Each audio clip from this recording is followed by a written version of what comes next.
Alors, bonsoir tout le monde. Bienvenue dans le Web Journal du 24 août 2025. Aujourd'hui, on va essayer de trouver un sens à ce qui se passe à Washington, D.C.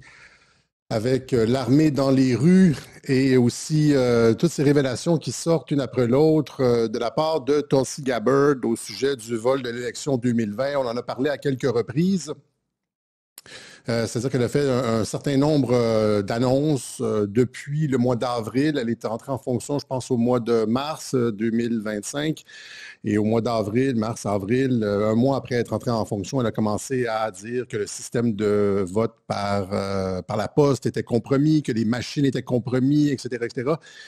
Et donc, et on a parlé aussi de ces révélations du Obamagate et tout. Et ça a l'air, quand on écoute les web journaux, un à la pièce, ça a l'air d'être toutes des pièces d'information qui n'ont pas nécessairement de sens les unes avec les autres. Et ce qu'on va faire dans ce web journal-ci, c'est qu'on va adopter une vision synoptique et on va donner un sens à tout ça. En fait, c'est une seule et même opération, le Obamagate, le vol de l'élection de 2020, les émeutes de George Floyd à l'été 2020, là, cette espèce de vendeur de drogue qui s'était fait, qui était mort d'une overdose, mais on avait accusé le policier. L'autopsie montre que c'est une overdose. Il y a une dose mortelle de fentanyl, ce genre de trucs comme ça, des opioïdes, là, et des opiacés. Et donc, ces émeutes-là étaient organisées et le vol de l'élection de 2020 a été organisé. C'est ce qu'elle est en train de montrer. Et il y a Mike Flynn qui a révélé des trucs supplémentaires récemment en disant qu'il y avait un grand jury qui avait été mis sur pied pour regarder les allégations de fraude électorale en 2020. Donc, c'est pas terminé. Et donc c'est ça, il y a 2016 avec le Obamagate dont on a parlé, dont elle révèle les documents. Après ça, le vol de l'élection de 2020, encore une fois, vol de l'élection. Après ça, le 6 janvier, ouais, quand ils ont attaqué le Capitole, ils ont essayé de faire en sorte, ils ont essayé de nous faire croire que c'était Trump qui l'avait ordonné, etc., que MAGA était un mouvement, une menace à la démocratie et tout. Vous avez exactement le plan de match de l'État profond. Et donc, c'est ça, c'est une seule, tout ça, c'est une seule et même opération, 2016, 2020 et tout ce qu'il y a, tout ce qu'il y a. Et donc, on va voir aujourd'hui, on va voir comment ils ont déployé ça. C'est le manuel d'opération de l'État profond. Heureusement, Trump et les militaires connaissaient déjà le manuel. C'est le manuel de la Révolution colorée. Et là, la raison pour laquelle il y a des soldats dans les rues de Washington, mais pas que Washington.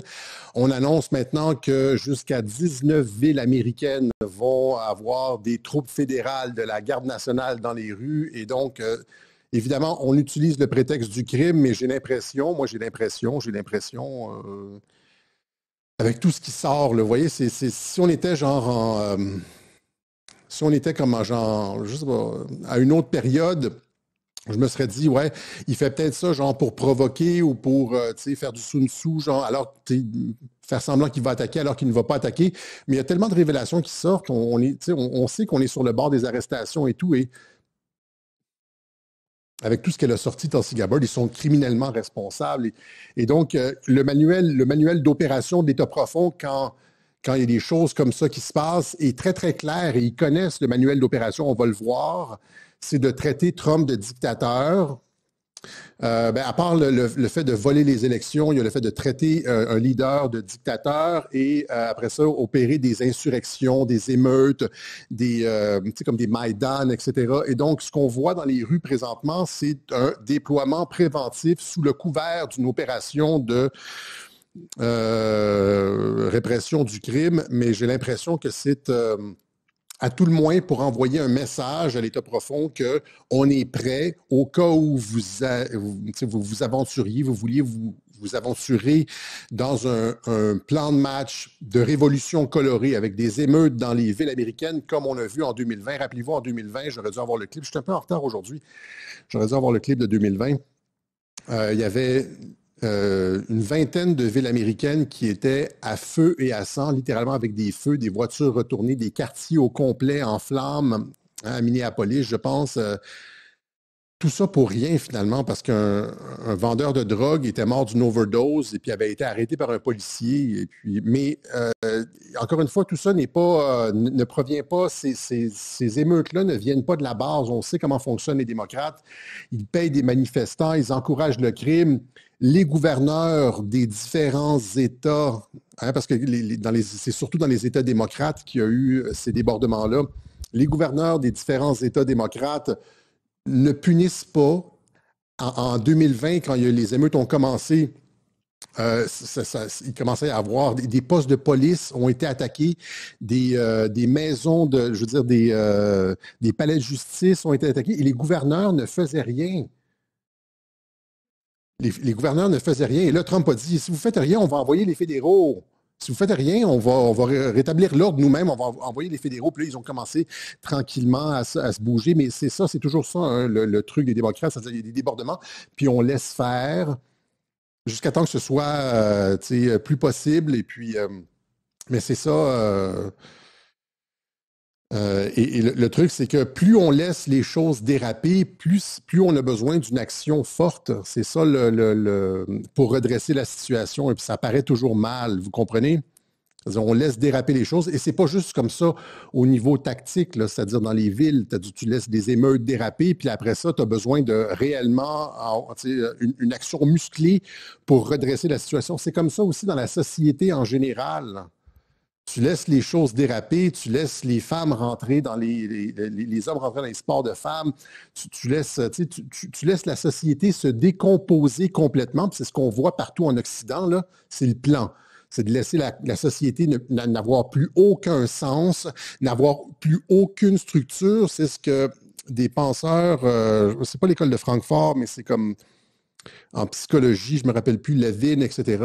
Et nommait la société liquide, de regarder la société liquide, c'est-à-dire la société sans aucune structure, plus d'identité forte, des millions de migrants rentrent, les travailleurs payent tout ça, genre, il n'y a plus aucun sens à la société, il n'y a plus aucune grammaire, on en a déjà parlé, donc tu laisses dégénérer les choses et éventuellement, c'est ça, c'est que plus tu laisses dégénérer, plus l'action pour corriger doit être forte. Et c'est dans c'est la trope genre, weak man create hard times create strong man create good times, etc., etc. Mais c'est ça, c'est que là, on est rendu dans un moment où l'Occident est sur le bord du précipice et ça prend, de toute apparence, ça prend comme quelqu'un de fort pour enrayer la corruption. Quand la corruption est endémique, comme ce qu'on voit partout, là, des juges qui donnent des peines de bonbons pour des crimes graves, qui laissent sortir les criminels, mais qui emprisonnent les citoyens honnêtes pour leurs opinions. Tu vois tout, quand tu comprends l'ensemble de la corruption de la société, la dégénérescence des mœurs, etc., tu dis, ça prend, on n'y arrivera pas avec des demi-mesures. Ça va prendre quelque chose de fort pour nous sortir de la merde. Là, on attend comme une action politique forte. Le peuple lui-même, quand tu te lèves la tête, tu te coupes la tête, tu t'en vas en prison tout de suite. Fait que tu as besoin de quelque chose d'institutionnel, tu as besoin d'un mouvement qui canalise tout ça. Puis quand ce mouvement-là est créé, ben, tu te dis, là, tu sors la trope, comme ils sont sortis avec Trump depuis 2016. Tu sors le truc du dictateur, ils ont sorti ça avec Poutine aussi, dictateur, etc. D'où l'objectif, comme je l'expliquais la semaine dernière, de rétablir l'image de Poutine et Trump avec des trucs souriants, etc. Le truc, évidemment, c'est tout, et là c'est le nœud du problème pour Donald Trump, c'est-à-dire tu as une société complètement dégénérée, complètement corrompue que tu dois redresser, mais tu dois prendre des actions fortes pour le faire sans avoir l'air du dictateur. Sans donner prise au camp adverse qui ne cesse de dire dans des centaines d'articles de journaux que Trump est un autocrate, un dictateur, une menace à la démocratie. Rappelez-vous tout ça, là.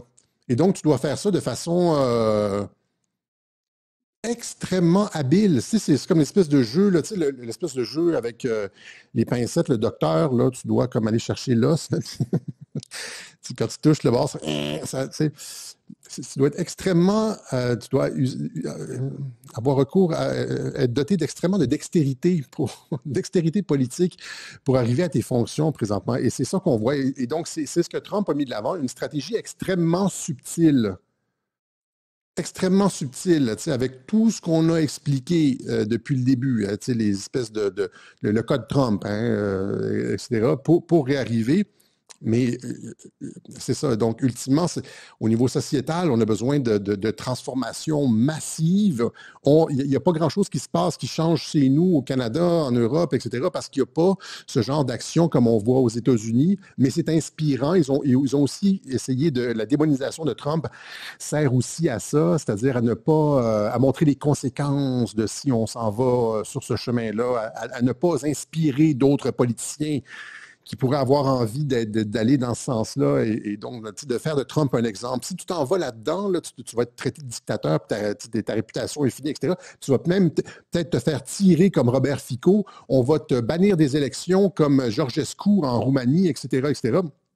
Mais c'est ça. Donc, ça, c'est le.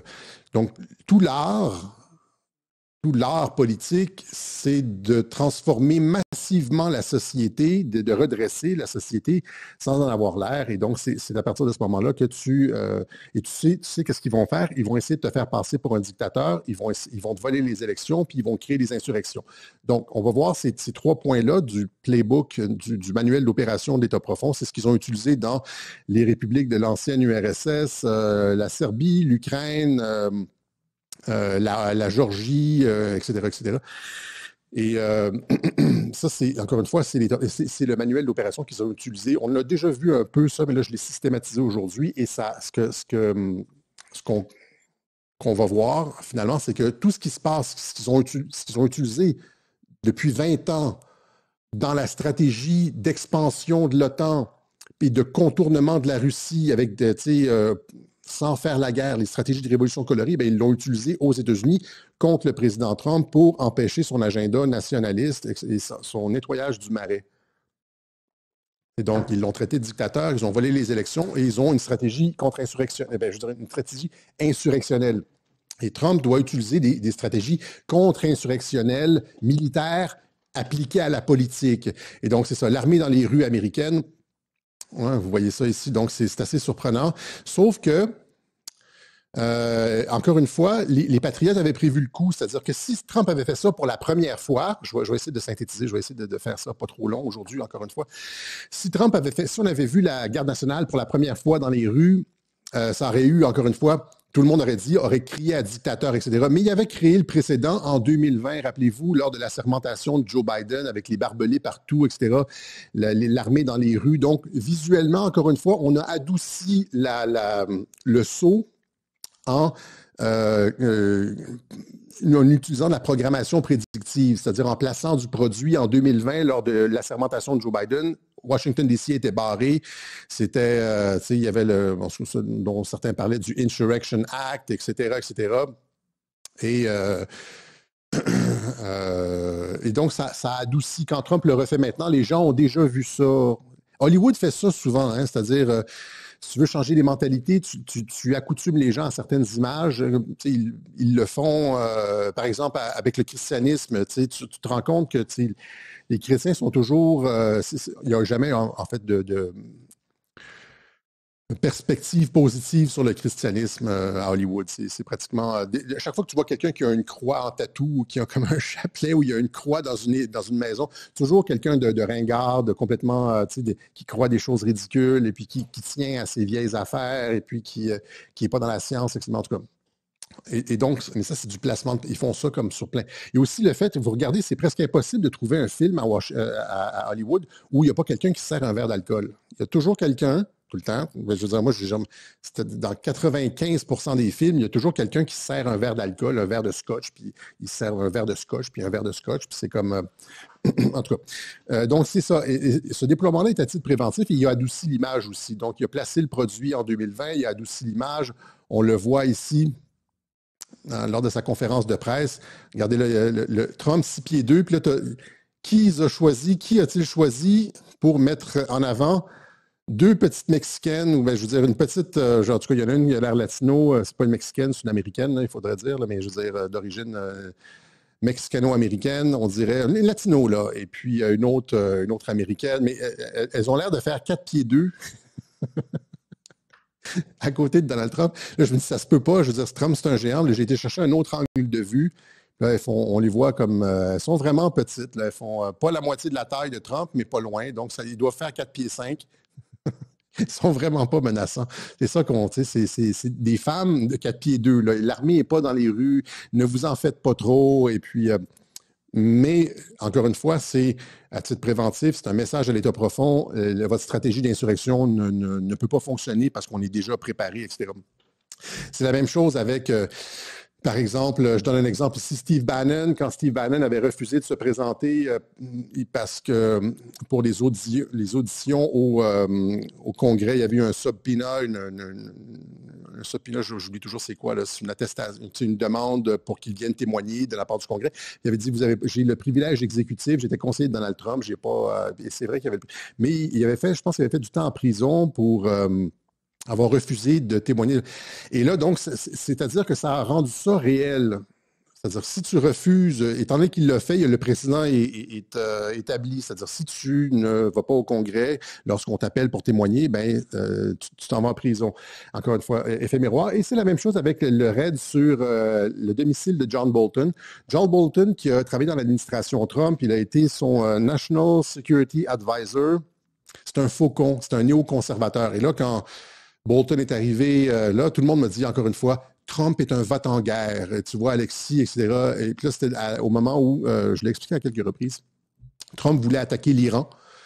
Il y avait ces trucs-là, le bombardier américain était parti, et puis il y avait le drone qui avait été abattu. J'avais tout expliqué ça mille fois dans les web-journaux. Là. Trump s'était retenu finalement.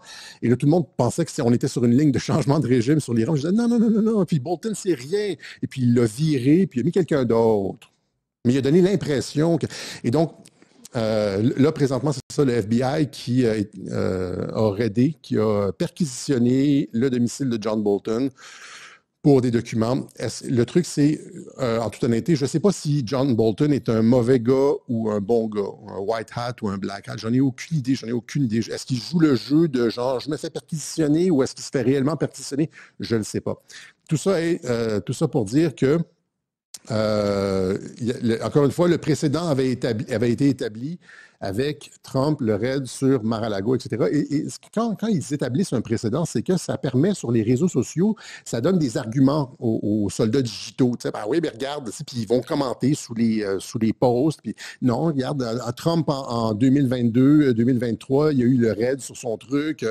C'est la même chose avec les accusations contre Donald Trump, le mugshot, c'est l'effet miroir. Un président qui a été accusé, j'avais expliqué à l'époque que c'était pour avoir un effet miroir lorsque Barack Obama sera accusé, etc., etc. Donc, j'avais dit à ce moment-là, le raid, j'avais dit, c'est sans conséquence et c'est sans conséquence. Il y a le plein de... En tout cas, je pourrais me perdre dans les détails, mais j'avais dit lors de ce web journal-là, c'est sans conséquence et ça va créer un précédent. Et là, maintenant, on ne peut plus accuser, s'il n'y avait pas eu ce raid-là sur Mar-a-Lago, s'il n'y avait pas eu cette espèce de cabale contre Trump et ses proches collaborateurs sous Biden contrôlé par Trump, et que c'était Trump qui effectuait ces trucs-là pour la première fois, il serait un dictateur. Vous comprenez la trope de dictateur que tu dois absolument défaire dans la perception du public parce que c'est le point 1 du manuel d'opération de l'État profond. C'est de le faire passer pour un dictateur. Donc, si tu mets l'armée dans les rues, tu es un dictateur. Donc, tu veux créer des précédents comme en 2020 avec Biden, puis après, tu veux genre montrer des petites latinos grosses, genre en conférence de presse, c'est pas menaçant. Tu veux... OK? Mais encore une fois, c'est en anticipation des actions de l'État profond. Et même chose avec les raids, si tu commences à effectuer des raids du FBI chez des personnes qui sont tes ennemis politiques, apparemment, tu es un dictateur, hein? Sauf si ça a déjà été fait par le camp d'en face avant, mais là, tu n'es pas un dictateur. On s'entend? OK? Donc, puis tu fais ça graduellement, tu habitues les gens, c'est le truc de la grenouille. Tu sais, la grenouille, tu fais monter la température, elle ne se rend pas compte qu'elle est en train de bouillir, que la température monte jusqu'à temps qu'il soit trop tard. Éventuellement, quand il va se passer quelque chose de gros, les gens ne seront pas choqués parce que l'augmentation de la pression politique aura été graduelle et proportionnelle. Et il y a eu des précédents auparavant. Donc, Ça, c'était pour les nouvelles. Il y a Tulsi Gabbard aussi, etc. Là. On va y arriver, mais je dis vision, perception, perspective synoptique. On est présentement dans ce qu'on pourrait appeler le troisième grand moment historique des États-Unis, le troisième grand moment historique américain. Il y a eu la Révolution américaine 1.0, 1775-1783. Il y a eu la guerre civile après ça, Nord-Sud, là, 1861-1865. Et ce qu'on est en train de vivre présentement depuis 2016, hein, ce qu'on cartographie à Radio-Québec, c'est le troisième moment, la Révolution américaine 2.0, 2015-2025. Révolution américaine, qui est une révolution, une guerre de cinquième génération. Les autres guerres, c'est des guerres de deuxième génération, genre. Et là, on est rendu à une guerre de cinquième génération. Et qui, ce troisième grand moment historique américain est un mélange des deux. C'est-à-dire que, la Révolution américaine, c'était quoi? C'était se défaire de l'Empire britannique, c'est-à-dire d'une puissance extérieure qui contrôlait les États-Unis. On pourrait dire, c'est presque comme genre le patriotisme patriote versus mondialiste. C'était un peu ça. L'Empire britannique qui était un empire mondial à l'époque, là. C'était les mondialistes. Et donc, acquérir leur indépendance. Et la guerre civile, après ça, ça a été ça a été à l'intérieur du pays. Bien, il y a les deux composantes présentement. C'est-à-dire que dans la deuxième révolution américaine, les Américains se débarrassent notamment de l'influence de la Chine aux États-Unis. On pourrait faire un web journal là-dessus, de toutes les mesures qui ont été prises par Trump dans les universités, dans les entreprises, pour se débarrasser de l'espionnage chinois, notamment des donations, des dons de différents... des dons en provenance de la Chine vers des politiciens américains, des gouverneurs, des juges, etc. On a vu ça lors de l'élection 2020, la Chine qui finançait les politiciens. Tu les invites en Chine et puis dans les soupers, etc.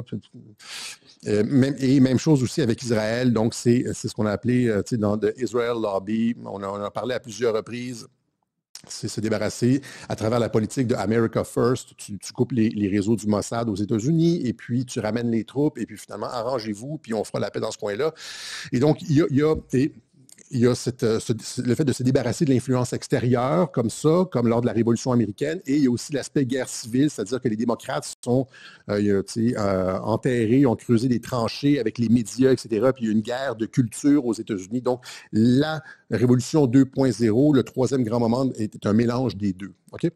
Donc, c'est ça. Si vous regardez correctement, tout ça a commencé, cette tentative... ce troisième grand moment-là, où est-ce que Trump et les patriotes sont arrivés pour libérer les États-Unis, a commencé avec, lorsque Trump a descendu, il a annoncé sa candidature à la présidence des États-Unis et quelques mois après, ils ont commencé à utiliser cette stratégie du Obamagate, hein, donc de présenter Trump comme un agent russe, etc. On en a parlé. Après ça, c'est la deuxième troupe. Quand ça n'a pas marché, il a été élu, puis etc. Ils sont passés rapidement à...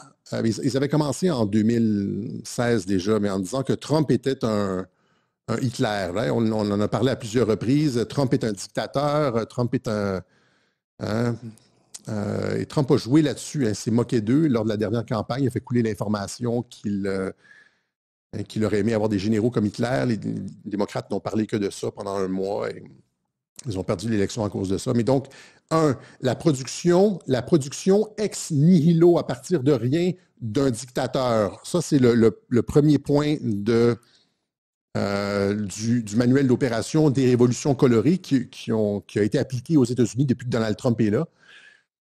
Quand la destitution pure et simple, la trahison et la destitution pure et simple ne fonctionne pas, on a besoin d'une stratégie. Le plan B, c'est une stratégie de révolution colorée. Mais le point 1, c'est de produire un dictateur. Le point 2, c'est de voler les élections. Et le point 3, c'est créer de l'insurrection. Donc, on va voir ça ici, juste rapidement comme ça, je vais vous montrer Vous me direz si ça... J'ai demandé des résumés à Perplexity parce qu'au lieu de me perdre en conjecture, j'ai souhaité vous faire ça un petit peu plus synthétique aujourd'hui. Donc, au sujet du dictateur, donc, il existe un schéma récurrent dans les analyses et les études sur les révolutions colorées qui souligne l'importance de présenter le dirigeant en place comme un autoritaire ou un dictateur lors des premières étapes des mouvements. Plusieurs sources expliquent les phases initiales des révolutions de couleur, impliquent souvent des mouvements de protestation dirigés contre un chef dépeint comme antidémocratique ou répressif, ce qui attise la colère populaire et délégitimise le régime. C'est ce qu'ils ont fait avec Trump. Ils sont en disant que c'était un dictateur, qu'il était autoritaire, etc. Ils font ça partout dans nos pays aussi. Hein. Ils attisent la colère populaire. Hein? Donc, il faut, en premier, si tu veux te débarrasser de ton chien, tu dis qu'il a la rage. C'est exactement ça. Et après ça, il dit, et ça, c'est des sources scientifiques, hein, il y en a plusieurs, là. Ces sources montrent comment les organisateurs des révolutions de couleur et les médias étrangers, là, c'est les médias nationaux, les médias étrangers utilisent souvent la présentation du dirigeant comme dictateur dans leur arsenal stratégique, alors que le régime en place s'efforce de retourner cette image par la propagande et le contrôle du discours public. La présentation du leader comme dictateur constitue donc à la fois une tactique des acteurs du changement et un enjeu crucial pour le pouvoir en place. C'est une question de perception.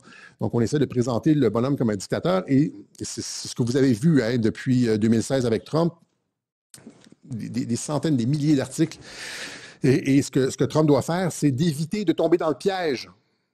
Donc, il doit effectuer un changement radical pour son pays sans tomber dans le piège du dictateur. Vous avez toutes sortes de trucs ici. Hein.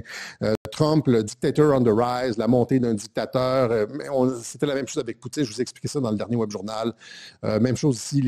Ça, c'est des articles qui parlent de ça, justement, de la délégitimation et la création de dictateurs, donc les révolutions colorées, Delegitimation of Opposition, Spice with Anti-Western Propaganda, etc. Il y a plusieurs articles, c'est cité par... des exemples de ça, c'est par exemple Yanukovych en Ukraine, qui a gagné les élections en 2014 et qui a été dépeint comme un dictateur. Et les États-Unis, à travers les réseaux Victoria Nuland du département d'État, ont créé Maïdan, la révolution colorée en Ukraine en 2013-2014, afin de faire tomber ce pays qui est une partie intégrante du grand échiquier selon Zbigniew Brzezinski. Zbigniew Brzezinski, dans le Grand Chessboard, dit l'Ukraine occupe une place importante dans l'Eurasie, sur l'échiquier eurasiatique. C'est un pivot géopolitique, etc. Je l'ai expliqué à plusieurs reprises. Mais donc, comment ils ont fait ça? Ils ont dépeint celui qui avait gagné légitimement les élections, Yanukovych, comme un dictateur, et là, ils ont créé du mécontentement et tous les réseaux comme pro-démocratie, de la CIA et du département d'État sont sortis dans la rue, menés par les néo-nazis et les groupes d'extrême droite et ont pris l'assaut le Parlement, etc., etc. Ils ont fait la même chose en Géorgie avec Shevardnadze, Edouard Shevardnadze, qui était, je pense, ministre des Affaires étrangères à la fin de l'URSS. Shevardnadze, vous voyez ici avec Bush et avec Jim Baker, c'était un chouchou des États-Unis. Et les États-Unis, dans leur stratégie de révolution colorée, d'expansion de l'OTAN, il y avait des expansions physiques de l'OTAN. Puis après ça, il y avait tu renverses des pays qui sont favorables, qui de l'ancienne URSS, là, qui sont dans la zone d'influence de la Russie. Tu les renverses, qui produisent des dictateurs, tu les renverses avec des révolutions colorées. Puis après ça, ces pays-là deviennent membres de l'OTAN. C'est ça le truc. Hein. C'était ça, comme la Serbie et tout ça. Si le pays est sympathique à la Russie, ben, il ne peut pas être membre de l'OTAN. Alors, ce que tu fais, c'est que tu renverses le dirigeant qui est sympathique à la Russie, tu dis que c'est un dictateur, tu mets en place ton homme à toi, comme Mikhail Saakashvili en Géorgie. Ça, c'était pour lui que travaillait Raphaël Glucksmann. Hein? Oui, Raphaël Glucksmann, là. Tous les réseaux de la CIA, Saakashvili qui a étudié aux États-Unis, c'est les réseaux de la CIA. Là. Je pense qu'il est même il fait partie de plusieurs think tanks américains et tout. Et donc, tu remplaces Shevardnadze par Saakashvili. Même chose avec Kadhafi, hein, il y a plein de photos où est-ce que Kadhafi va serrer la main de, comment il s'appelle, là, Sarkozy, et là, finalement, clac, tu dis que c'est un dictateur, et tout d'un coup, tu pivotes sur un dissous, tu dis que c'est un dictateur, puis là, tu as la raison, tu vois, si pour intervenir et remplacer le gouvernement, ça, c'est Clinton là-bas. Clinton avec l'ambassadeur Stevens. Et avoir le film 13 Hours. Mais ça, c'est juste un résumé rapide. Mais c'est ça. Donc, la création d'un dictateur est importante pour avoir une justification d'intervenir. Le deuxième point, c'est la fraude électorale. Et là, penser, encore une fois, c'est penser à Trump, c'est ça. Donc, création d'un dictateur. Après ça, c'est fraude électorale. On sait ce qu'ils ont fait aux États-Unis. Hein. Mike Pence a aussi tout expliqué ça, c'est-à-dire les réseaux de l'OTAN, de la CIA, etc., les réseaux atlantistes, de quelle façon se sont retournés contre leur propre population, ont commencé à s'impliquer dans les élections pour frauder. On a vu ça en France, on a vu ça en Roumanie, etc. Et ici, donc, dans les révolutions colorées, donc, la plupart des révolutions de couleur en Europe de l'Est et en Asie centrale sont déclenchées par des fraudes électorales flagrantes. En Serbie, en Géorgie, en Ukraine, au Kirghizistan, les gouvernements en place manipulent les résultats des élections pour se maintenir au pouvoir. Lorsque la fraude électorale est mise au jeu par des observateurs indépendants et les médias, elle devient sur le point de ralliement pour l'opposition qui organise ou les manifestations de masse exigent l'annulation du scrutin, etc. La contestation autour de la fraude électorale permet à l'opposition de mobiliser l'ensemble de la société, etc., etc. Donc, d'après l'article académique Enough is Enough, toutes ces révolutions partagent ce point commun. Une élection a lieu, les résultats sont largement perçus comme sérieusement manipulés par le régime en place. Des manifestations de masse éclatent dans toutes les... je lis trop vite là. Des manifestations de masse éclatent dans toutes les situations et finissent par entraîner la démission du président ou l'annulation des élections permettant à l'opposition de prendre le pouvoir. En résumé, la révélation de la fraude électorale joue le rôle de déclencheur dans le central dans les révolutions de couleur. Et donc, ça, c'est un autre truc qu'on a vu avec Trump, etc. C'est ce qu'ils ont essayé de faire, la manipulation des élections, de la fraude, etc., autant en 2016 qu'en 2020.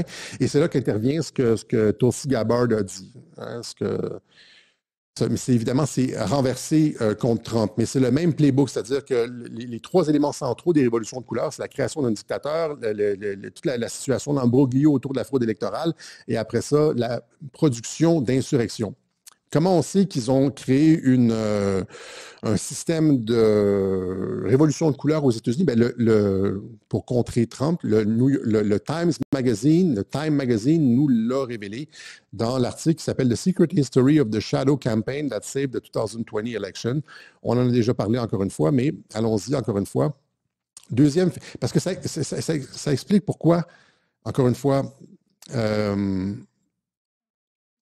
ça explique tout ce qui se passe depuis 2016, du Obamagate jusqu'au la garde nationale dans les rues présentement. Et ce contre quoi Trump s'est battu, c'est une tentative de destitution, d'une part, et par la suite, d'autre part, un système de révolution colorée appliqué à l'intérieur des États-Unis. C'est pour ça que c'est de la très, très, très, très, très, très haute trahison. Les gens qui sont là-dedans vont éventuellement payer. Donc, un deuxième phénomène étrange s'est produit au milieu des tentatives de Trump pour renverser le résultat. Des entreprises américaines se sont retournées contre lui. Des centaines de grands chefs d'entreprise, dont beaucoup avaient soutenu la candidature de Trump et sa politique, l'ont appelé à céder. Le président sentait que quelque chose clochait. C'était très, très étrange, a déclaré Trump le 2 décembre. Dans les jours qui ont suivi l'élection, nous avons assisté à une tentative orchestrée de sacrer le vainqueur, alors même que de nombreux États clés étaient encore en cours de dépouillement. Les médias sont sortis comme ils ont un rôle aussi un petit peu partout, là. Ils ont presque immédiatement dit que Biden était le président élu. Ils ont essayé de certifier l'élection le plus rapidement possible, alors qu'il y avait comme un décompte encore une fois partout et tout le monde sortait pour dire à Trump de céder, etc., de céder la victoire et tout. Une conspiration se tramait en coulisses visant à la fois à limiter les manifestations et à coordonner la résistance des PDG. Ces deux surprises résultaient d'une alliance informelle entre militants de gauche et magnats du monde des affaires. Le pacte fut officialisé par une déclaration conjointe, inspirée par les manifestations massives, parfois destructrices pour la justice raciale de l'été. Ça, c'est Floyd, ce qu'on dit là. dans lequel les forces de travail s'unissaient à celles du capital pour maintenir la paix. Et là, c'est le mot-clé, pour s'opposer à l'assaut de Trump contre la démocratie. Trump était une menace à la démocratie. Rappelez-vous aussi, les complotistes ont été... les gens qui refusaient le vaccin, qui manifestaient pour les libertés, étaient des menaces à la démocratie. En 2020, il y a eu cette arrivée du concept de menace à la démocratie. Avant de... Je vais revenir à menace à la démocratie, là, mais je vais juste finir ça ici, l'article. La poignée de main entre les entreprises et les syndicats n'était qu'un élément d'une vaste campagne transpartisane visant à protéger l'élection. Une extraordinaire opération de l'ombre visant non pas à remporter le vote, mais à garantir qu'il soit libre et équitable et non corrompu. Une coalition, plus là, il présente ça sous de beaux jours, là, pour consolider les institutions américaines, alors même que celles-ci étaient attaquées simultanément par une pandémie impitoyable et un président aux tendances autocratiques. Tu vois, Trump, il n'a jamais... Trump a toujours respecté les décisions de justice. Il n'y a jamais eu... Sur la base de quoi tu dis autocratique? C'est-à-dire... Il a toujours agi dans le cadre légal, mais c'est comme ça qu'on le dépeint. Donc, encore une fois, menace à la démocratie, tendance autocratique, etc.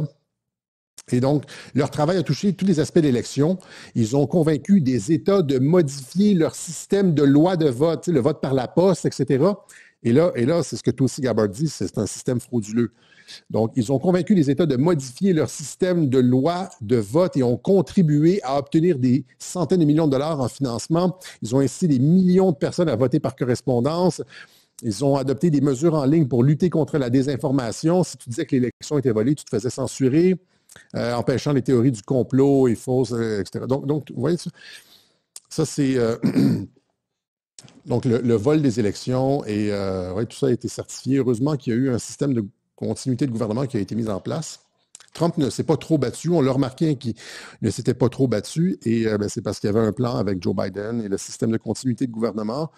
On reviendra un jour sur le système de continuité de gouvernement parce que lors de mon entrevue avec Idriss Aberkane, c'est probablement, j'ai vu des commentaires en dessous, puis sur d'autres sites qui ont relayé, comme Égalité et Réconciliation, qui ont relayé l'entrevue. Les gens disaient, ouais, Cossette, c'est complètement gourri, disait que Biden allait se faire arrêter, etc. J'ai jamais dit ça. J'ai dit que, encore une fois, je veux dire, c'est des gens qui ont arrêté d'écouter puis qui ont juste comme... ouais, ça me fait chier, ça. J'ai dit que jamais, compte tenu de... j'ai dit que jamais les Patriotes allaient laisser l'État profond reprendre le contrôle de l'exécutif. Et c'est pas ça. Et justement, c'est ça qui s'est passé. Ils n'ont jamais laissé l'État profond reprendre le contrôle de l'exécutif. Mais je referai une fois, éventuellement, quand les choses se seront calmées, quand on aura du temps, un topo sur la continuité de gouvernement, tout ce que j'ai dit et tout ce qui s'est passé. Et en Europe, ils le comprennent. Il n'y a pas beaucoup de personnes qui le comprennent, ce truc-là. C'est mal compris. Mais donc, c'est ça. Et le point 3, c'est l'insurrection. Donc, encore une fois, il a pensé au 6 janvier, pensé aux émeutes raciales, justement, qui ont été le point de départ de ce gouvernement de l'ombre pour sauver l'élection contre les mesures du dictateur Trump. Les émeutes de l'été 2020. Et après ça, le 6 janvier, c'est encore une fois, dans le manuel d'opération des révolutions colorées de l'État profond et appliqué aux États-Unis, renversé contre Trump. Les émeutes, par exemple, exactement ça, vous voyez. Donc, les émeutes et la prise d'assaut du Parlement constituent souvent une étape intégrale, voire emblématique des révolutions de couleur. Bien que ces mouvements soient en général décrits comme non violents, plusieurs cas célèbres montrent que lors d'un basculement critique, la contestation peut dégénérer en actes de violence collective, y compris les émeutes par la pénétration, voire l'occupation des édifices de pouvoir en place. Il donne des exemples, et après ça, il dit « En résumé, les émeutes et l'assaut du Parlement servent de point culminant aux révolutions de couleur, marquant le moment où la protestation massive se transforme en changement politique effectif. Elles incarnent la prise de contrôle populaire, la rupture du système, le reste, malgré la complexité des enjeux, un symbole marquant, et reste, malgré la complexité, un symbole marquant de ce type de soulèvement. Ils ont fait exactement ça en Serbie en 2000, les manifestations comme ça, ils ont pris d'assaut le Parlement serbe, et après ça, Milosevic est parti en, en cavale et il s'est caché pendant plusieurs années. Il a été arrêté et jugé. Et après ça, même chose en Géorgie, prise d'assaut du Parlement par les manifestants de la Révolution des Roses et place l'agent de la CIA, ami de Mikhail Raphaël Glucksmann, Saakashvili en place. Même chose en Ukraine, on l'a expliqué, Yanukovych avec Maïdan, c'est les groupes d'extrême droite organisés et supportés, appuyés par le Canada qui ont mené la charge. Et aux États-Unis, même chose avec l'élection de 2020, 2021, la prise d'assaut du Capitole et qui a mené la charge, c'est les antifas, etc., des agents provocateurs. Il y en a eu plusieurs là, qui n'ont jamais été embêtés, qui disaient aux gens, on les a sur vidéo, qui disaient aux gens, il faut rentrer dans le Capitole, il faut rentrer dans le Capitole. Nick Fuentes, là, dont on entend beaucoup parler, faisait partie de ceux-là, des gens qui incitaient les gens à rentrer puis à y aller. La police qui a ouvert les barricades puis qui disait aux gens de venir. Puis les antifas qui étaient partout avec des masques, etc., pour mal faire paraître Donald Trump et lancer, certifier, finaliser, cristalliser le résultat de l'élection volée de 2020 et de partir le processus pour la deuxième destitution, le deuxième impeachment du président Trump. Donc, c'était sur la base de cette insurrection-là que ça a commencé. Donc, c'est ça. Je reviens, oui, justement, sur menace à la démocratie. Rappelez-vous, en 2020, il y a eu, on l'a analysé, je pense que c'est dans le web journal Le Point Oméga. Je ne suis pas certain, mais je pense que c'est ça. Cette espèce de changement du discours où on a commencé à dire, les gens, ils commençaient à avoir de plus en plus de mécontentement dans la population et des manifestations un petit peu partout dans le monde. Et la première fois où j'ai entendu menace à la démocratie, c'est à l'Assemblée nationale du Québec. C'est la petite Catherine Fournier qui est allée en commission parlementaire en disant que ceux qui manifestaient contre les mesures sanitaires étaient une menace à la démocratie. Après ça, elle a fait toutes sortes d'opérations contre les complotistes. On lui a donné la mairie de Longueuil, etc. Et puis là, elle est installée là à vie. Fait que,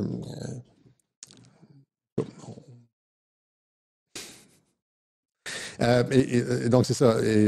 Même chose avec, en 2020, on se rappellera du reportage, notamment, je parle d'ici, le reportage d'enquête avec Brigitte Noël, où est-ce qu'ils ont essayé de nous présenter Radio-Québec comme une menace à la démocratie, des gens qui encourageaient la violence, etc. Alors que j'avais passé la dernière année à dire qu'il ne fallait pas qu'il y ait de violence, qu'il fallait être exemplaire, etc. Mais c'était le truc, menace à la démocratie. Menace...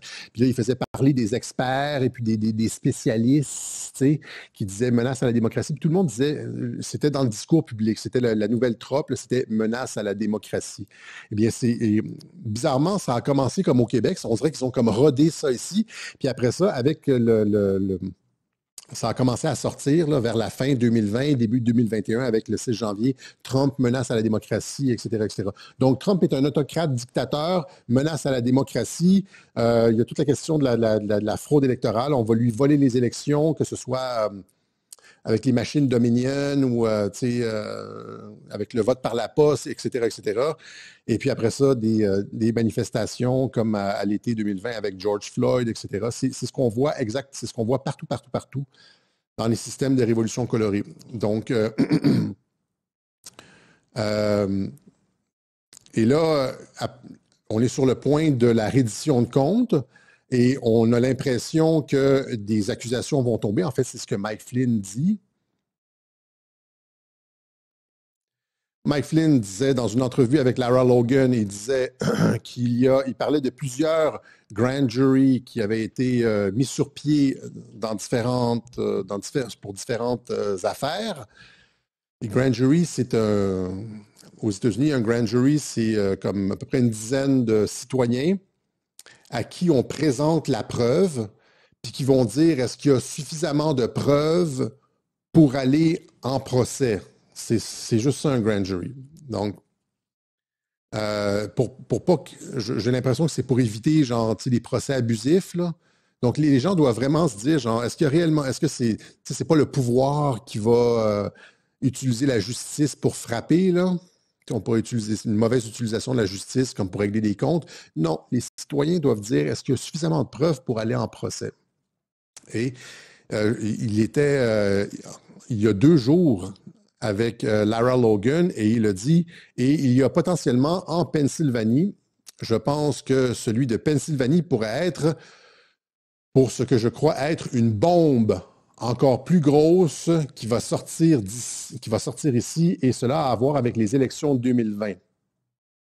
Donc, on l'entend depuis un certain temps, qu'il y a un grand jury au sujet de l'élection de 2020. Mike Flynn vient de confirmer, et Tulsi Gabbard en parle, encore une fois. L'élection a été volée en 2020, et il y a eu un système de continuité de gouvernement qui a été mis en place. On expliquera un jour à nos amis français qui n'ont pas suivi, on leur fera un topo là-dessus. Mais Tulsi Gabbard en parle depuis pratiquement le début un mois après son assermentation. Donc, le 9 avril, Tulsi Gabbard backs paper ballots. Elle appuie le système avec des bulletins de vote en papier, hein, parce qu'elle dit justement que les systèmes de vote électronique sont vulnérables. J'avais montré les clips, je pense, à chacune de ces, mais là, on vous montre l'ensemble. Elle l'a répété le 2 juin, donc 2 mois plus tard, lors d'une rencontre, c'est les rencontres avec le président, tous les ministres, les presidential briefings. Elle a encore une fois dit que le système de vote électronique était compromis, que les machines étaient compromises et que il fallait se diriger plus vers un système de bulletin de vote par papier. Elle a répété ça le 2 août, il y a 3 semaines. Gabbard hits on coming 2020 election fraud revelations. Ça, c'était justement de ça dont parle Mike Flynn, je pense. Au Benny Show, elle est allée, elle a dit en entrevue au Benny Show qu'il allait avoir beaucoup plus d'informations et des révélations au sujet de la fraude électorale en 2020. Donc, ce que Trump est en train de faire présentement, c'est de démanteler le système de ce débat contre un système de révolution colorée, et va utiliser finalement la force de l'adversaire contre eux. C'est le truc du judo ou de l'aïkido, finalement, c'est que tout ce qu'ils ont fait avec la révolution colorée va finalement se retourner contre eux, notamment au sujet de toute cette histoire de dictateur. C'est pour ça que Trump doit être au-dessus de la mêlée. Trump peut pas... il faut qu'il ait l'air au-dessus de la mêlée. Il ne peut pas se mêler de certaines enquêtes. Il doit être gentil avec tout le monde. Il doit dire que von der Leyen est une personne fantastique. Rappelez-vous ce que les gens disaient. Mais pourquoi il dit ça? Oui, il doit avoir l'air d'un leader. Il doit éviter le piège du dictateur. Si tu tires sur Macron, tu tires sur von der Leyen comme ça, puis tu n'es pas diplomate. C'est quoi la caractéristique d'un dictateur, d'un autocrate, là? C'est quelqu'un qui il va rompre les relations rapidement, il va être vindicatif. Comment on les dépeint, là?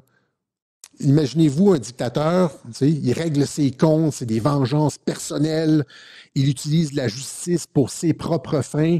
Eh bien, c'est tout ça, tous ces points 1, 2, 3, 4 que Trump doit éviter, parce que c'est ce qu'on essaie de lui coller dessus. Et quand vous regardez son comportement, puis vous dites, ouais, mais pourquoi il ne fait pas ça? Parce qu'il veut éviter l'appellation de dictateur, qui est le point 1 de toutes les révolutions colorées. Donc, il faut qu'il soit au-dessus de la mêlée, puis laisse les personnes en dessous de lui faire des choses. Sa ministre de la Justice, qui finalement... en tout cas, et Tulsi Gabbard, et c'est pour ça que Tulsi Gabbard, j'avais dit lors de la nomination de Tulsi Gabbard, rappelez-vous le Web Journal où est-ce que je parlais de chacune des nominations, j'avais dit il a choisi une démocrate parce que les révélations qu'elle va faire, on a besoin d'une personne bipartisane au-dessus de la mêlée. S'il avait choisi quelqu'un de MAGA, très, très, très MAGA, eh bien, ça aurait eu l'air vindicatif de sortir les informations sur Obama, par exemple, ou etc., la fraude électorale. Donc, il y avait besoin d'une démocrate pour le faire, une personne neutre et objective, parce que c'est ça. J'avais expliqué ça à l'époque. Et donc, c'est ça. Donc, là, on arrive à la période de reddition de comptes. Et qu'est-ce qui reste au camp d'en face? C'est de l'insurrection dans les rues. Si tu arrêtes Barack Obama, je l'ai déjà expliqué, George Floyd, ça a créé des émeutes dans 20 villes à feu et à sang. Si tu t'arrêtes, s'il y a des arrestations contre Barack Obama, la tentation de l'État profond, ils auraient été tentés de créer des insurrections encore pires que George Floyd, une réelle guerre civile, peut-être avec des coups de feu, des armes à feu. Vous en prenez au premier président noir des États-Unis. C'est un règlement de compte. Et donc, Trump doit être au-dessus de la mêlée. Puis vous le voyez dans ses réactions. j'ai pensé que c'était une mauvaise chose de mettre Hillary Clinton en prison, là, tu sais. Je la remercie. C'est pour ça qu'il est gentil avec tout le monde. Je la remercie. Je pense qu'elle a dit, c'est elle qui a dit ouais, que Trump avait fait un bon coup avec la Russie, et puis il a dit, je la remercie, etc. Donc, il doit être au-dessus de la mêlée parce que il doit mener une opération musclée de nettoyage du marais tout en évitant le truc de dictateur. Comprenez-vous l'espèce de jeu de futambule? C'est-tu funambule? Futambule, c'est un bar à Montréal. D'équilibriste, il marche sur un truc comme ça, là, puis c'est pratiquement impossible. Je veux dire, c'est un tour de force incroyable. Et donc, toutes ces choses-là doivent sortir, sont en train de sortir. Et là, qu'est-ce qui reste? Il ne reste plus rien à l'État profond, sauf la guerre civile, l'insurrection, etc. Et c'est pour ça qu'on déploie dans les rues de 19 villes américaines la garde nationale. C'est pas juste à Washington DC, ça a été élargi à pratiquement toutes les villes. National Guard troops are now set to mobilize across 19 states over the coming weeks. They are going to help Homeland Security execute a sweeping federal crime and immigration crackdown that is underway now. The order is effective August through mid-November, Fox News is learning. Dans 19 villes jusqu'à la mi-novembre. Ça ne peut pas être juste pour le crime. Vous comprenez? Ça ne peut pas être juste pour le crime.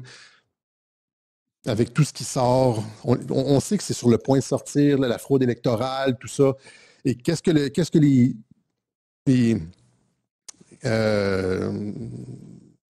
les membres de l'État profond ou les personnes du camp d'en face pourraient avoir envie de faire? Eh bien, c'est des trucs comme renverser tu as perdu la partie d'échecs, tu donnes un coup de main sur le jeu, tu renverses le jeu, tu renverses la table, tu crées des insurrections. C'est le tout pour le tout. Je pense que les États-Unis ont été sécurisés au niveau des trucs comme une bombe sale avec uranium ou des trucs comme ça. Je pense que le territoire américain a été... ils ont bien pris ça.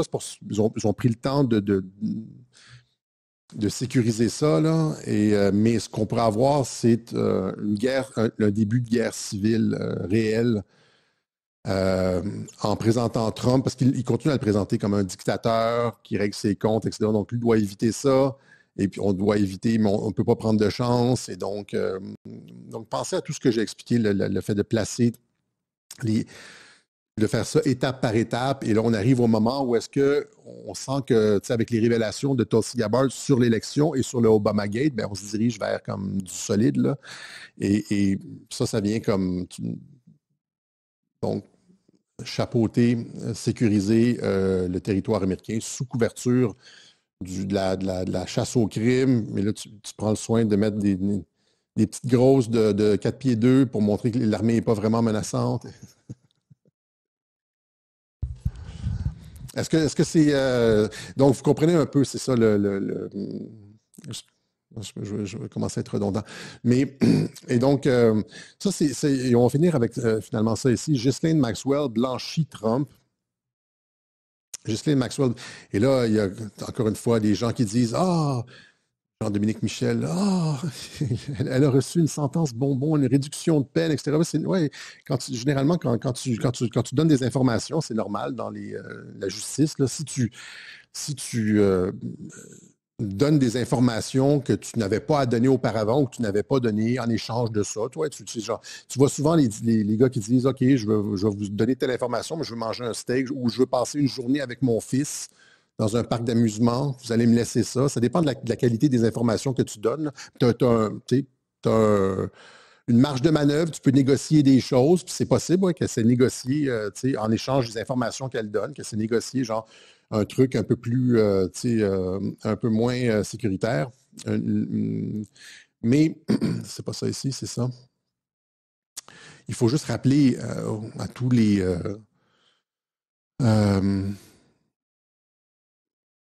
à toutes les personnes qui doutent, la quantité de personnes qui ont exonéré Trump au Jean-Dominique Michel de ce monde, on se rappellera du Washington Post qui a mené une enquête exhaustive à la fin du mois de juillet, il y a un mois, et ils sont arrivés à la conclusion, ils ont mis leurs meilleurs journalistes sur le cas, ils ont tout épluché, le summum du journalisme américain anti-Trump, là.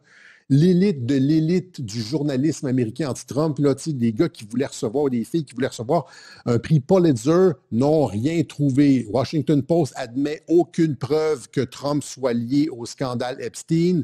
On en avait parlé. Rappelez-vous de Brad Edwards, l'avocat des victimes de Jeffrey Epstein en 2008, qui a dit Trump a été, on n'avait rien sur Trump. Trump a été, en fait, une des personnes qui nous a le plus aidé dans l'enquête. Rappelez-vous aussi Julian Assange qui a dit qu'il n'y avait aucune merde sur Donald Trump.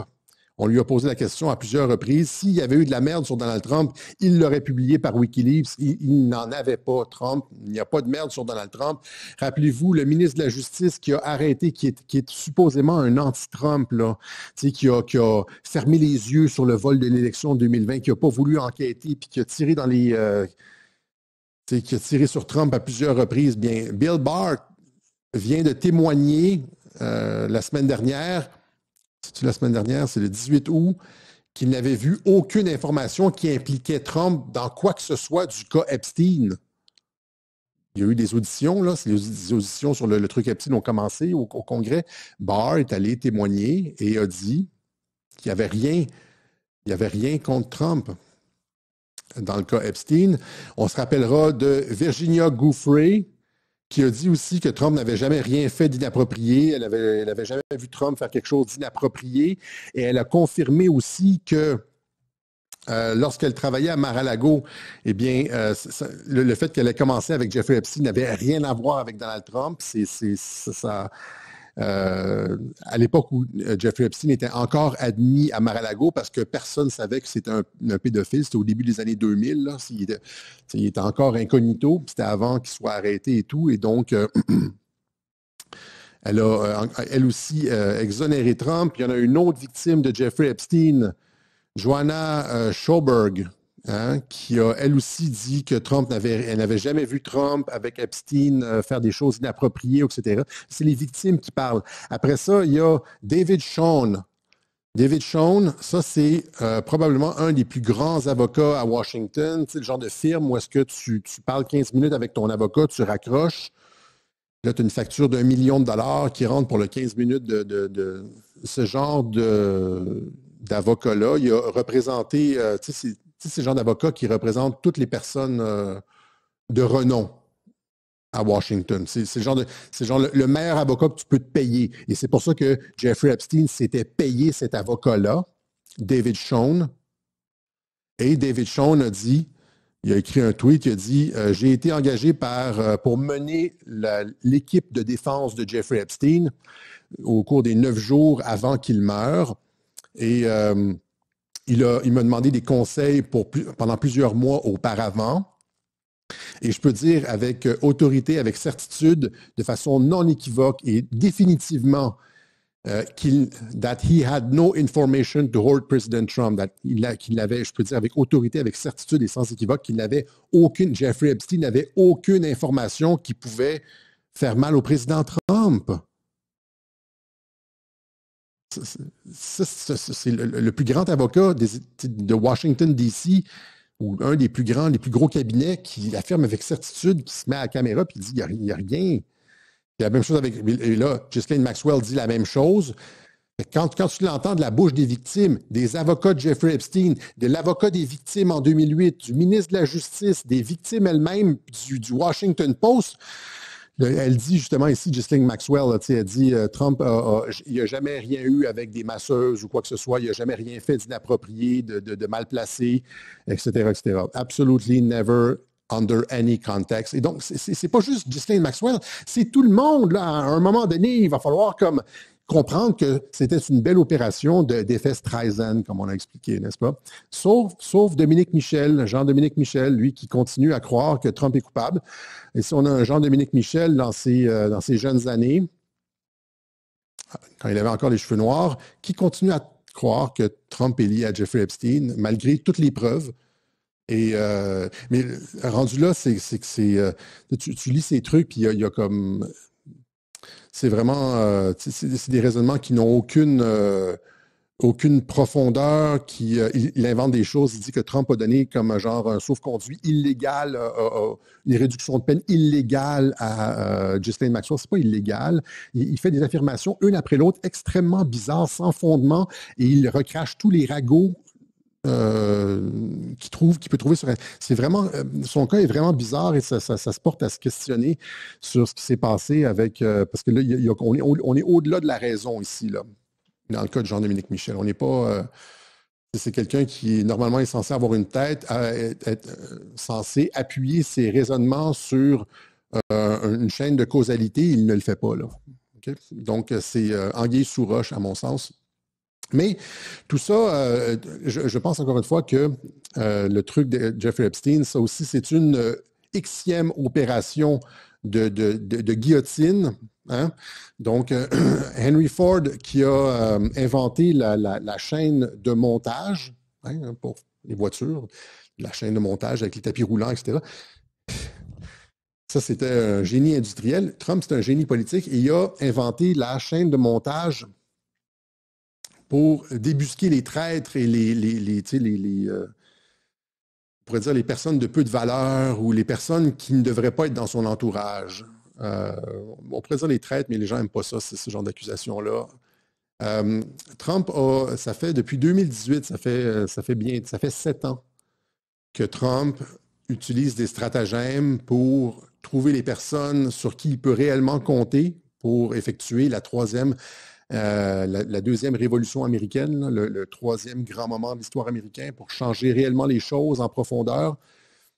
Tu as besoin de savoir sur qui tu peux compter, qui est un traître, qui te ment, qui coule des informations.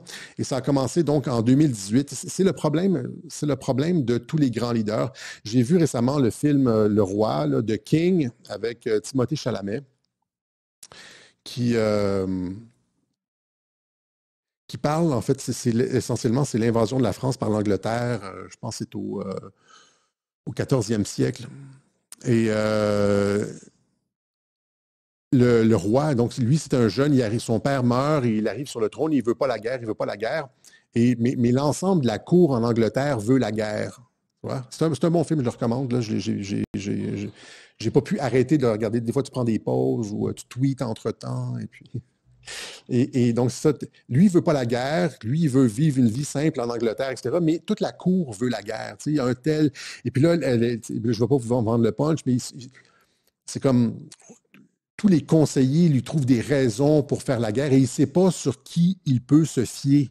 Et c'est la même chose finalement avec JFK. Rappelez-vous, durant l'épisode de 13 Days, allez voir le film 13 Days avec JFK. Il ne sait pas sur qui il peut se fier. 13 Days de JFK, lors de la crise des missiles de Cuba. Il ne sait pas, les rapports qu'il reçoit de l'armée disent que les Russes sont sur le bord de lancer une attaque, qu'il faut frapper les premiers, etc. C'est le problème du leader, c'est-à-dire celui qui est en position de décision, c'est que tu ne sais pas sur qui tu peux compter, quelles sont les vraies informations. C'est le problème numéro 1 du leadership. Tes amis sont-ils réellement tes amis? Tes ministres te disent, est-ce que tes ministres te disent la vérité, etc., etc. Et ça a fait en sorte que JFK, lors de la crise des missiles de Cuba, a décidé de contourner complètement toute la chaîne de commandement habituelle, les généraux. Et il a appelé directement le pilote de l'avion, le U-2, l'avion espion, en disant, si tu te fais canarder, si tu reçois des impacts, dis que c'est des oiseaux. Parce que les généraux voulaient entrer en guerre, voulaient envahir Cuba, et si les Russes ou les Cubains tiraient sur l'avion, ben, c'était une raison pour entrer en guerre. Et là, Kennedy, qui ne voulait pas entrer en guerre, il voulait juste des informations, a contourné complètement la hiérarchie à qui il ne faisait pas confiance et a parlé directement en pilote en disant, si tu as des impacts de balles, c'est des oiseaux, on s'entend? Et donc, c'est ça, c'est la question de la confiance, et c'est la même chose, encore une fois, avec le roi ici, c'est la question de la confiance, à qui tu peux faire confiance, et ça vous explique un peu, ça nous explique pourquoi Trump, par exemple, a confié des mandats initialement au début, en 2017, là, à sa fille, Ivanka Trump, parce qu'il ne savait pas sur qui il pouvait compter. Tu peux compter sur ta famille et même des fois. En 2018, avec Jeff Sessions, il y avait des fuites partout dans les médias. C'est-à-dire, des gens dans l'administration, à la Maison-Blanche, coulaient des documents officiels de l'administration Trump dans les médias. Et Jeff Sessions a créé une unité anti-fuite. C'est-à-dire que, je l'ai déjà expliqué, tu as une table avec 12 personnes, tu donnes un document classifié top secret aux 12 personnes et tu mets, chaque document est différent. Chaque document a une faute, une coquille à page 6, l'autre c'est une coquille à la page 7, l'autre c'est coquille à la page 9, troisième paragraphe, etc. De sorte que quand le document se retrouve dans les médias, étant donné que chaque document est un original, qu'il n'y a pas de... Tu peux savoir exactement qui a fuité. Parce que c'est celui qui a la coquille à la page 9 qui a été fuité, donc tu sais que c'est un tel. Et là, tu renvoies cette personne-là parce que c'est un fuiteur. OK? Donc, même chose avec l'élection de 2020. Je l'ai déjà expliqué qu'il a utilisé ça pour savoir qui, au sein du Parti républicain, à qui au sein du Parti républicain, il pouvait faire confiance, voir qui allait se retourner contre lui au moment où il était le plus faible et vulnérable pour se débarrasser de Trump. Et là, il a vu comme des personnes 1, 2, 3. Et après ça, il a utilisé ça comme une façon de purger. Je l'ai déjà expliqué. Même chose, rappelez-vous, avec DeSantis, j'avais dit que c'était une fausse chicane, mais ça permettait de voir qui, encore une fois, c'est une deuxième purge à l'intérieur du Parti républicain, qui allait appuyer DeSantis sur Trump versus Trump. Et là, tu sais qui a financé DeSantis au sein du Parti républicain. Là, c'est des personnes à qui tu ne peux pas faire confiance. Après ça, il y a Elon avec son... Je vais rapidement, je pourrais donner comme des dizaines d'exemples de ce genre d'opération de guillotinage des personnes pas fiables organisées en système comme industriel. c'est pratiquement ça. Et Jeffrey Epstein, c'est ça aussi, finalement. C'est ça. On sait sur qui Trump fait un truc dans le genre « je suis compromis », déclenche l'effet Streisand, le FBI sort un truc disant qu'il n'y a pas de... Puis là, tu vois qui finalement sont... C'est comme un peu la Révolution française. C'est guillotine sur guillotine, c'est-à-dire 2018, tu purges des personnes dans l'administration. Et puis c'est pour ça qu'il y avait un gros roulement dans l'administration Trump en 2018-2019. Rappelez-vous comment c'était. Les gens disaient, Trump n'arrête pas de changer les personnes. Ben oui, ils savent qui fuite. Reince Priebus, son directeur chef de cabinet, fuitait, ils l'ont renvoyé. Sean Spicer, même chose, il fuitait, ils l'ont renvoyé. Comment il s'appelle? Rex Tillerson, son ministre des Affaires étrangères, renvoyé, etc. Tac, tac, tac, tac, tac, tac, tac. Il y avait un gros roulement parce qu'il ne pouvait pas se fier aux gens. Et donc, 2018, 2020, etc., Ron DeSantis, le parti avec Elon Musk, et là maintenant, le truc de Jeffrey Epstein, c'est essentiellement ça ici, là, vous voyez. Et là, vous voyez les influenceurs sur X, là. Donc, Trump crée des trous et crée des situations. Et là, tu vois les gens qui se précipitent, dans le trou. L'image, je la trouve fantastique. Tu crées des situations, tu tends des pièges, puis là, tu vois toutes les personnes, les traîtres qui se jettent etc.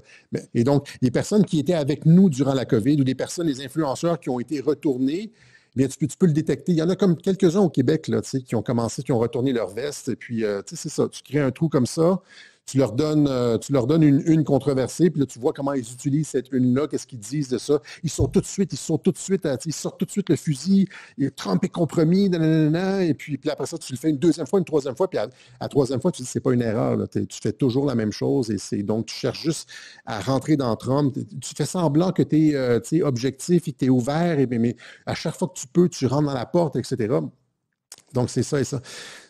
Trump a inventé... comment on pourrait appeler ça, pas le montage à la chaîne, mais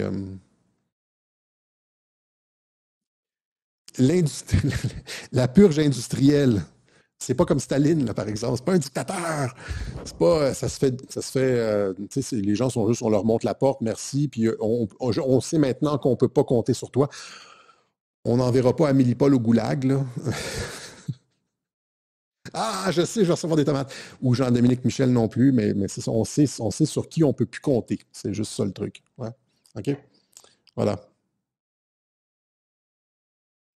Voilà, c'est ce qu'on avait pour vous aujourd'hui. Donc, c'est toujours la question de la confiance et donc, essentiellement, la stratégie de l'État profond. On ne tue plus maintenant un président avec une balle, on essaie de le renverser, c'est beaucoup plus subtil, on le fait à travers des stratégies de révolution colorée en le dépeignant comme un dictateur, alors que la situation est extrêmement corrompue, extrêmement difficile et ça prend des mesures titanesques pour redresser une nation, des mesures fortes, etc.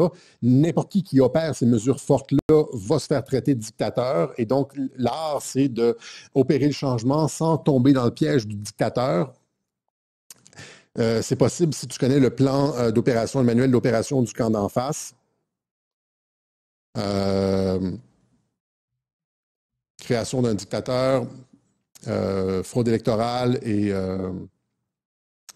production d'insurrection. Et là, justement, fraude électorale, tu sors ça par la suite avec Tulsi Gabbard. Insurrection, tu contre ça avec l'armée dans les rues. Et dictateur, tu te montres le plus souriant possible et avenant avec les autres leaders du monde. Tu invites Macron et Jean-Michel à la Maison-Blanche, tu fais semblant de rien. Là, Macron is a great guy.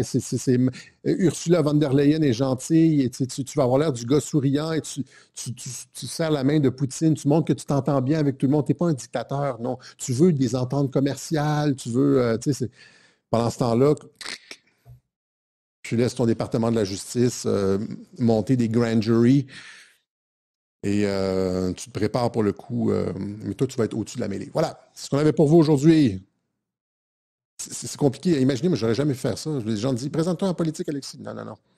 Non, non, non, non, non. Voilà, alors, c'est ça, c'est ce qu'on avait pour vous aujourd'hui. On va remercier ceux qui nous soutiennent. L'armée de l'ombre, l'armée invisible. On avait ça à quelque part. Je pense que j'ai... Merde. On avait ça à quelque part.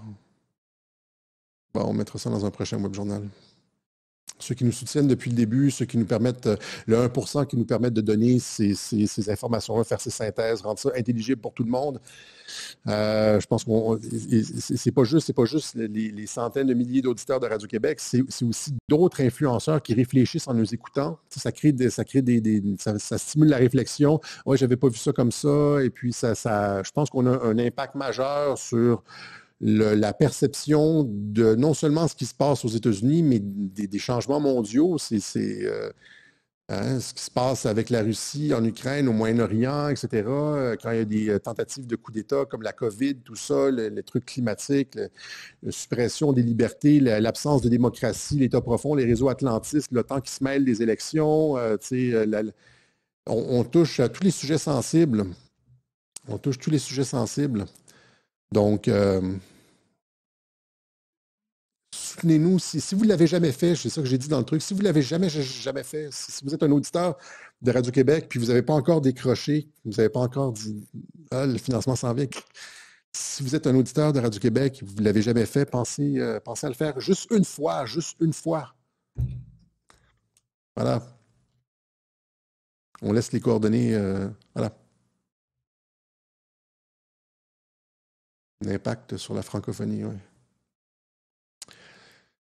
Palantir, il faudrait que... j'ai expliqué un peu ça, Palantir. Le gouvernement américain, Palantir, c'est une compagnie, puis le gouvernement américain a un contrat pour une banque de données pour faire en sorte qu'il n'y ait pas... qu'on sache qui est exactement le Jack Smith, alors qu'il y a comme genre 30 000 Jack Smith aux États-Unis, savoir que tel Jack Smith, c'est bien lui, là. Mais les données personnelles ne sont pas hébergées chez Palantir. J'ai fait un truc là-dessus. Il faut écouter les web journaux, je ne peux pas toujours répéter. Voilà. OK, donc on se donne rendez-vous. Il y a peut-être, je ne sais pas, je fais plein d'entrevues ces temps-ci, donc peut-être cette semaine pour une entrevue ou sinon la fin de semaine prochaine pour une autre édition du Web Journal de Radio-Québec. Voilà. Bonne fin de soirée.